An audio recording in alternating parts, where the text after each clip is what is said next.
Allez, sans plus tarder, place à l'information de ce mercredi 25 novembre 2020 et nous commençons par les titres présentés par Arnaud Berel-Alcerdière. Bonsoir Arnaud. Bonsoir Royan, bonsoir à tous. Dans l'actualité de cette fin de journée, Marc Delgrande, le préfet de Guyane, remplacé par Thierry Kefelec, administrateur supérieur à Wallis et Futuna, en fera le bilan d'un an à la tête des services de l'État.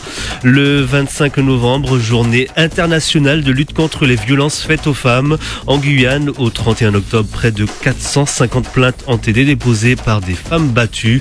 Pour en parler, nous recevions ce matin dans l'invité de 7h, Chloé Dumora de l'association L'Arbre Fromager. Un nouveau blocage de l'hôtel territorial par l'association Trop Violence pour dénoncer l'inaction de Rodolphe Alexandre, le président de la CTG. On y revient dans ce journal. Et puis Rodolphe Alexandre, justement, qui participe aux cérémonies du 45e anniversaire de l'indépendance du Suriname. Retour sur 45 ans d'histoire de notre voisin, ex-colonie néerlandaise. Et puis enfin, la finale du concours Les Voix des Outre-mer. C'est ce soir, nous avons assisté au dernier préparatif des 9 candidats. Reportage à suivre. Voici votre journal de 18h. Un journal également en diffusion sur le Facebook Live de Radio Pays. Vous le disiez en titre, le départ confirmé de Marc Delgrande. Oui, le préfet de Guyane remplacé par Thierry Kefelec, administrateur supérieur à Wallis et Futuna. Une information confirmée par le ministère des Outre-mer. On fait le bilan d'un an à la tête des services de l'État. Arrivé en août 2019 à Cayenne, Marc Delgrande a été destitué de ses fonctions et remplacé sur décision du gouvernement. Malgré un passage assez court en Guyane, moins d'un an et demi, Marc Delgrande était apprécié des élus, des acteurs économiques locaux et de la population, notamment pour sa gestion de la crise sanitaire citée en exemple en haut lieu jusqu'à l'Élysée. Alors qu'est-ce qui a précipité le départ de Marc Delgrande ? Eh bien, on ne sait pas s'il s'agit d'une sanction ou d'une promotion, car aucune nouvelle nomination n'a été prononcée. Quoi qu'il en soit, Marc Delgrande n'aura pas la tâche de se prononcer sur une éventuelle annulation du carnaval 2021, ce qui aurait pu ternir sa popularité ici en Guyane. Son successeur Thierry Kefelec, actuellement préfet de Wallis et Futuna, également Saint-Cyrien de formation, prendra ses fonctions prochainement. Il aura notamment à reprendre en main le dossier Covid-19 sur le sol guyanais. Voilà des explications signées Clément Buzalka. Et c'est aujourd'hui la journée internationale de lutte contre les violences faites aux femmes. Oui, près d'un an après le Grenelle contre les violences conjugales, Victor Zamit recevait ce matin Chloé Dumora de l'association L'Arbre Fromager qui vient en aide aux victimes de violences conjugales. Elle est revenue sur le nombre de personnes que l'association prend en charge chaque année. On l'écoute. On reçoit à peu près 1000 femmes chaque année. Sur ces 1000 femmes, l'année dernière, on a suivi 281 femmes pour violence conjugale, donc 40%, on va dire, des femmes vraiment suivies. Et ensuite, cette année, 233 femmes sont suivies à l'Arbre Fromager pour les violences conjugales. On a fait notamment 38 mises à l'abri en hôtel. Et on héberge aussi 20 familles avec 38 enfants. Et à savoir, le nombre de féminicides cette année est de 87. L'année dernière, à la même date, c'était 152 féminicides, donc ça a réduit quand même, mais ça reste quand même beaucoup. Après, l'année n'est pas terminée, mais voilà, après, c'est peut-être notamment grâce à tout ce qui a été mis en place depuis un an, l'élargissement des dispositifs, la formation auprès des professionnels, aussi des élèves dans les écoles, des gendarmes pour l'accueil des femmes victimes de violences. Donc, tout ça peut-être a joué, en effet, aujourd'hui, mais ça reste beaucoup trop. Demain, Julien Lerchundi sera l'invité de 7h. Il est de l'ADEME en Guyane pour parler de la gestion des déchets en Guyane. Il sera au micro de Victor Zamit. Un nouveau blocage du collectif Trop Violence. Oui, ce matin, une dizaine de militants du collectif Trop Violence, mené par Olivier Goudet, bloquaient l'entrée de la CTG à Suzini. Ils dénoncent l'inaction de Rodolphe Alexandre en matière de désenclavement de la Guyane et un président de la CTG absent pour répondre à leurs sollicitations. Le président étant actuellement en visite au Suriname. Écoutez la réaction d'Olivier Goudet. Nous sommes là pour plusieurs raisons. Nous sommes là, premièrement, donc pour dénoncer Rodolphe Alexandre à la population parce que c'est lui qui a causé les dégâts du 28 août. On n'avait pas besoin de ça parce que nous étions là en soutien aux assistantes familiales. Il le sait, on n'a jamais violenté qui que ce soit. Ça, c'est en premier lieu. En deuxième lieu, nous sommes là pour les accords de Guyane. Nous devions avoir un congrès, les travaux devaient commencer, rien n'a encore été fait. Donc, il est important pour nous de bloquer et de faire savoir notre mécontentement. 3, dans l'accord signé en 2017, il y a l'évolution statutaire. Également, le plan additionnel, deuxième volet des accords de Guyane, où il y a un point, le désenclavement. On n'a pas de problème avec le président de la CTG, mais il est hors de question pour nous de laisser le président de la CTG partir au Suriname et laisser et délaisser la population guyanaise. Et place maintenant au point épidémiologique. Oui, 37 cas déclarés positifs au Covid-19 ce mercredi 25 novembre sur 413 tests réalisés. Dans le détail, 24 sur l'île de Cayenne, 7 à Kourou, 2 à Makouria, un cas à Maripasoula, à Saint-Georges et à Sinamari pour chacune des communes, et puis un cas en cours d'investigation. Au total, on compte 11 116 cas positifs depuis le début de l'épidémie. Et puis du côté des hospitalisations, 11 patients sont hospitalisés et un patient est en réanimation. Et enfin, on le rappelle, 70 personnes sont malheureusement décédées du Covid-19 en Guyane. Radio Pays, la suite du journal, Arnaud Béhari-Lolsierder. Et dans le reste de l'actualité, un gendarme perd la vie sur la route à Rouen. Un accident grave s'est produit ce mardi soir à Stoupan, peu après 22h. Un gendarme adjoint volontaire circulait en voiture en provenance de la route de Mogès quand il a percuté un arbre au niveau de l'intersection. Le gendarme avait 21 ans, il travaillait à la brigade de Rémière-Montjoly et était en permission au moment des faits. Seul véhicule impliqué, la victime était suivie d'un collègue gendarme en scooter qui a prévenu les secours.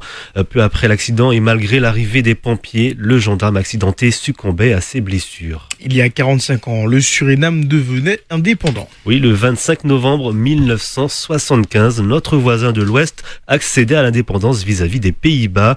La transition n'a pas été facile et l'histoire de ce jeune pays est émaillée de crises, de coups d'État et même d'une guerre civile.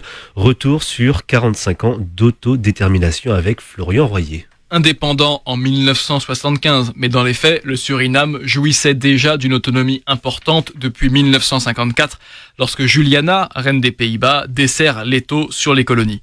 Le 25 novembre de cette année 1975, tout le monde est donc rassemblé à Paramaribo, le couple royal, le Premier ministre hollandais, son homologue surinamais, et Johan Ferrier, dernier gouverneur de Guyane hollandaise, qui devient le même jour le premier président de la République du Suriname. Les derniers militaires hollandais quittent le territoire et l'indépendance semble bien se dérouler. Mais en quelques années, le pays s'affaiblit, des milliers d'habitants le quittent pour rejoindre Amsterdam, terre promise du travail et des aides sociales. Profitant de cette jeunesse difficile, un colonel nommé Dessi Bouterse accapare le pouvoir sans pour autant s'arroger le titre de président, sauf à quelques reprises. S'ensuit une longue période d'instabilité où les présidents ne durent que quelques mois, mais le vrai patron du Suriname, c'est Bouterse. En 86, la guerre civile éclate, menée par Bouterse d'un côté et de l'autre Ronnie Brunswick et ses Jungle Commandos qui tentent de mettre fin à son hégémonie et de prendre le pouvoir à l'occasion. La Guyane joue d'ailleurs un rôle dans l'accueil des réfugiés et le retour à la normale. Retour à la normale en 92, fin de la guerre civile. Mais le Suriname n'en a pas fini avec Bouterse qui perd les élections de 96, mais qui gagne celles de 2010 et qui reste président pendant encore 10 ans jusqu'en juillet dernier. Des faits historiques rappelés par Florian Royer. Le président de la CTG, justement, a été invité aux festivités surinamaises. Et l'occasion pour Rodolphe Alexandre de multiplier les rencontres protocolaires avec notamment l'ambassadeur de France au Suriname et le ministre des Affaires étrangères du Guyana. L'exécutif guyanais a pu échanger également avec le président surinamais Santokhi afin de débattre sur les problématiques de coopération transfrontalière et surtout afin d'élaborer l'avenir des berges du Maroni partagées par les deux pays. Le président surinamais a tenu à lui annoncer officiellement la décision de son gouvernement d'interdire à partir de ce jour toute activité minière illégale sur la frontière entre les deux pays. Dernier préparatif pour le concours des voix d'outre-mer. Et oui, la finale de l'édition guyanaise du concours d'art lyrique a eu lieu aura lieu ce mercredi soir au Théâtre de l'Ancre à Cayenne. 9 candidats, tous amateurs, s'affrontent pour représenter le département au concours national national organisé par Fabrice Di Falco. Clément Buzaka a assisté à la dernière répétition hier soir. Derniers accords, derniers conseils pour les 9 candidats guyanais coachés par le contre-ténor Fabrice Di Falco. Oublions l'académisme et essayons de profiter d'être dans la liberté totale guyanaise. D'accord ? On peut faire ces 2 dernières phrases avec Marie-Laure. Contrairement aux apparences, la Guyane est une terre d'opéra. D'ailleurs, la lauréate du premier concours Voix des Outre-mer est guyanaise, c'est Marie-Laure Garnier. Chaque année, le niveau est plus élevé et c'est très prometteur. Pour le coup, nous allons entendre des chanteurs qui sont tous autodidactes.